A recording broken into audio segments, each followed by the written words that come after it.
What's going on, guys? Welcome to another opposition preview. Today, I'm joined by Dom from the Fulhamish podcast to look ahead to our game on the weekend against Fulham. Dom, thank you for joining me. So first and foremost, let's talk about your start to the season. It's been not the greatest of starts, only 1 point in 5 games. But for those who are not watching Fulham, how would you sum up your start? And what's exactly gone wrong for you guys to have such a bad start? I think one of the main things that's affected us is sort of the short gap between the playoff final, which we had, and then obviously season starting, only like 3 weeks of pre-season. We were probably the last Premier League team to get back into pre-season, and probably the team who needed the most pre-season training. I think, it was a very poor start. Obviously, we lost on the opening day to Arsenal. Then we lost 4-3 to Leeds. Then that was that awful performance against Aston Villa on the Monday Night Football. And then the last 2 games have been an improvement against Wolves and Sheffield United. I think we're finding our feet. I think a lot of the problems was for us really that, we finished 4th in the Championship last season. I understand we did finish level on points at Brentford in 3rd, but there was always going to be a lot of work needed. Defence has always been our issue. Well, I think if you watched us in the Premier League last time, you could tell that. And, you look for like Dennis Adoy, Tim Ream, maybe Mark Hector, that you weren't sure whether they're Premier League quality, and I don't think they really showed that in the opening games. I think if we were able to get defenders into the club before the start of the season, we might have seen something different. But I think, we got the game against you at home, and then the game against West Brom at home, and 2 big games for us because they're games that we're looking at. Right, if we can get 6 points or 4 points in these games, that'll be a really good platform. Because realistically, after that, we get into some really tough run of fixtures, playing the likes of West Ham on a good run of form. We play Everton, Manchester City, Leicester. So yeah, it was a poor start, but I think in the last 2 games especially, we've sort of found our feet, and I think we could have easily beaten Sheffield United on the weekend. We were just very unlucky for us that Mitrovic just had one of his very, very rare off days. Yeah, I feel like going into this game is massive for Palace as well. It seemed like a 6-pointer for both sides after like 5 games because of how we started the season as well. But talking about your manager, Scott Parker, there's been suggestions out there already, which sounds crazy, that is he good enough for the Premier League? Is he not? But then again, I can't really reply to that response because I didn't watch Fulham in the Championship, and I don't watch Fulham week in, week out in the Premier League. So you, as a Fulham, as a Fulham fan, of course, we talk about players, can they make it up in the Premier League? Can they do it in the Championship? Do you think Scott Parker is a Premier League manager, and them comments are just way too early to be even judging him at this stage? Yeah, I think it is too early. There were calls actually at the beginning of the post-lockdown period that is Scott Parker good enough, because we lost the opening 2 games. We lost to Brentford and we lost to Leeds, and everyone sort of saying, "Oh, is Scott Parker good enough?" He did get us up, and I think one thing that's different with Scott Parker than when we had the Slavisa Jokanovic last time is the fact that he sort of builds his teams, although you didn't see it in the first few games, on defensive stability. Because I think one thing we did see last season was a very strong defence, which Fulham aren't really used to having. And, we were often winning games by 1 goal. So if we had a 1-0 lead or a 2-1 lead, we wouldn't tend to give it up. And I think you're starting to see a bit more of that, especially in the last 2 games when it comes to. So he does have it in him to be a Premier League manager, and I think one thing that doesn't help him is our whole recruitment process of statistical analysis, and it's got to tick 2 boxes, like the stats got to be right and Scott Parker's got to agree to it.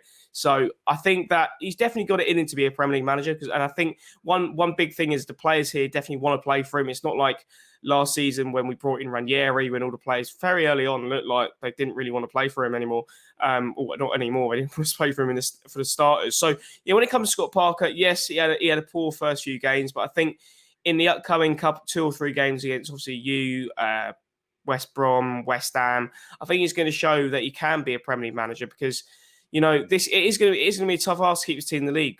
I think it's the 18th or 19th least expensive squad in the league, so it is always going to be tough. But no, I think he's got it in, just because now we've got these defenders in, especially in the centre back area. I do believe that it's going to be we're going to be a lot bigger stead to make a push towards survival, just because simply the fact was, in the first few games, the defenders we had at our disposal simply weren't good enough. Yeah, and just looking at your squad, you brought in defenders, of course, and you brought in Ruben-Loftus Cheek as well, which we loved at Palace. He was just such a baller. But just looking at your squad as a whole, is there anyone that Palace should watch out for that we may not know of? Of course, we know about Ruben-Loftus Cheek, but who else would you pick out? So a player I pulled out is Frank Zambo and Gieser in the middle of our midfield. He's sort of playing a box-to-box role at the moment. We had a double pivot of him and Tom Kearney against Sheffield United, but he's just got legs for days. He was on loan at Villarreal last season. He was actually, I think he might even still be our most expensive transfer, who we brought in last time we spent 100 million. But he's come back into our midfield and he's been excellent. You know, he's a great ball carrier.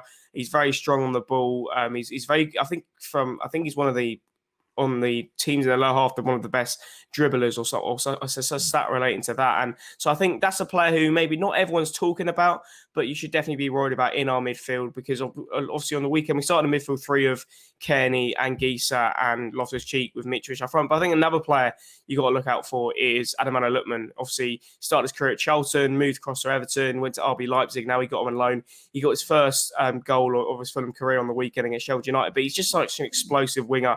He's always looking to take players one-on-one. He's always trying to drive into the box and create chances. So, yeah, I'd say Anguissa in the midfield, then out wide, probably, Adamant Lookman. So I want to hear your perspective on this. We're going to talk about more tactics in a second. But, of course, Roy Hodgson was your manager at Fulham. He's our manager at Palace now. Not many Palace fans are impressed with what he's doing. We know that he'll keep us up, but tactically, it is very boring.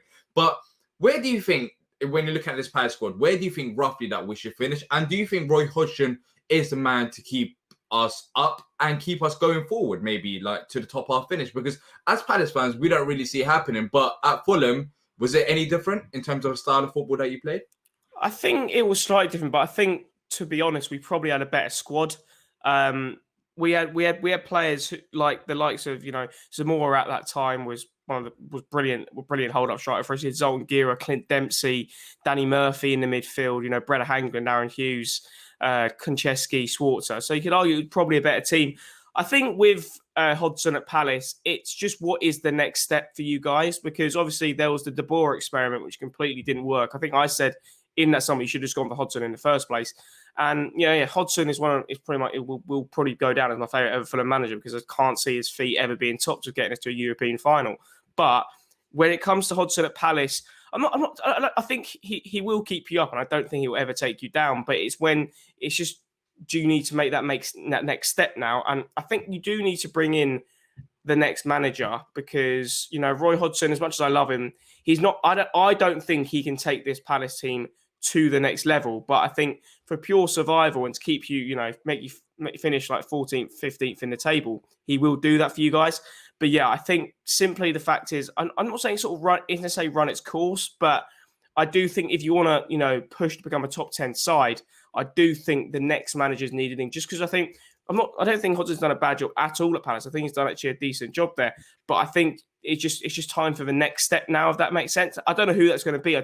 I think you've got to find a manager who's going to be sort of, not completely De Boer style, but not completely Hodgson style. You need to find someone sort of in between to just take to that next level, because obviously you've got there's some great players in the Palace squad who, realistically could push you up the table and fight for a top half finish. But I just think, Hodgson, there's no reason to get rid of Hodgson. I think it's more waiting for the right manager to come up. Yeah, and I think names being mentioned like Eddie Howe, Sean Dyche as well. And personally, I don't mind him staying at the club till the end of the season, because I've come to the expectation, even going into the season, is that we're going to survive. That's it under Hodgson. And I'll be happy if we finish 17th and above. Saying that, 7-8 years in the Premier League, the fact that we're still talking about survival would be our main objective. I don't know. I don't know if that's the correct thing from the club, because I feel like we should be aiming higher after being in the Premier League for that long. But talking about tactics, how do you think Palace should approach this game? Because with your Fulham defence, there's no denying that it hasn't been the greatest. There's errors to exploit there as well. But of course, you brought in new signings. But if you were Roy Hodgson, how would you set up this team against Fulham to get the best chances in order to beat you guys?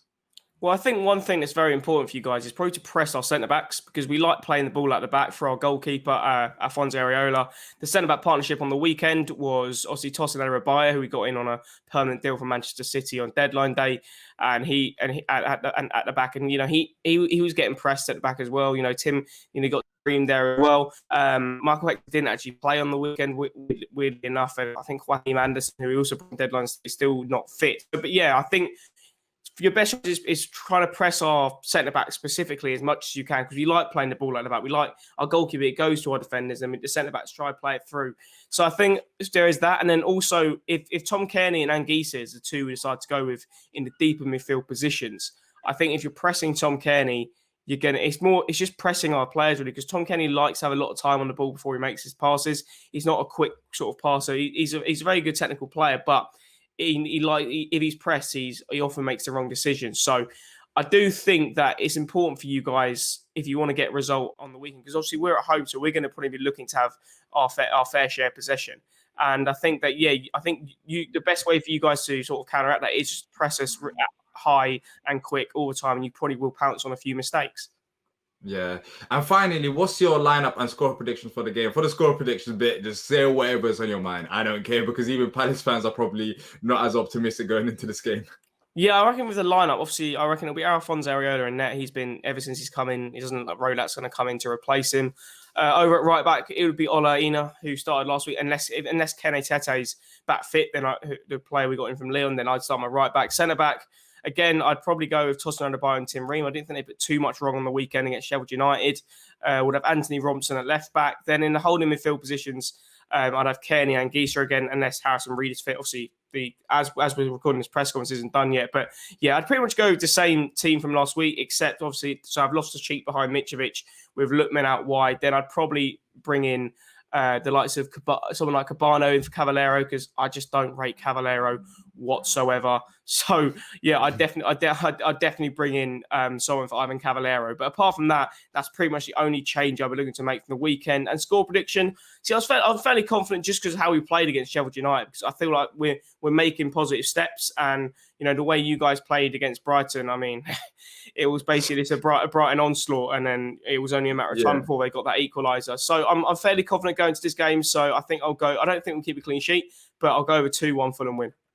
2-1 Fulham, yeah. I mean, that would be a brilliant result for you guys. But I'm just thinking about that as a Palace fan after that Brighton game. If we go and lose 2-1 to Fulham, because of course you guys are expecting to beat us, we are expecting to beat you, because these are the type of games, if we're honest, that it's a game that both teams need to win, really. Yeah. So if let's say you guys lose or we lose, then it's going to be massive for both teams. But 2-1 Fulham, I feel that would be a good result for you guys. But personally, I feel like 2-1 Palace. That's what I'll go for. Well, yeah, I mean, if we just look at the game at Craven Cottage on open day 2 seasons ago, obviously we were quite positive. We signed all these new players, and then we just got Roy Hodgson. It's what we were used to doing to the teams under him, where we probably had the main share of chances, and then it was just obviously Wilf Zaha taking the chances for you guys. So it could be a repeat of that. I'm not like 100% positive we're going to win. I'm just thinking, we played well against Sheffield United. We played okay against Wolves, and hopefully this is the next step. And I think this is a game realistic that we need to win, because otherwise we're relying on getting points against these big teams over in November into December. Yeah. Well, thank you for joining me, Dom. Best of luck to both sides. But as always, guys, leave down your comments down below. Let us know about your score predictions and your thoughts going ahead to the game. Do Palace need to win this game? Because after what we saw against Brighton. But as always, make sure to leave a like and subscribe so you don't miss out on future content. But until next time, up the Palace.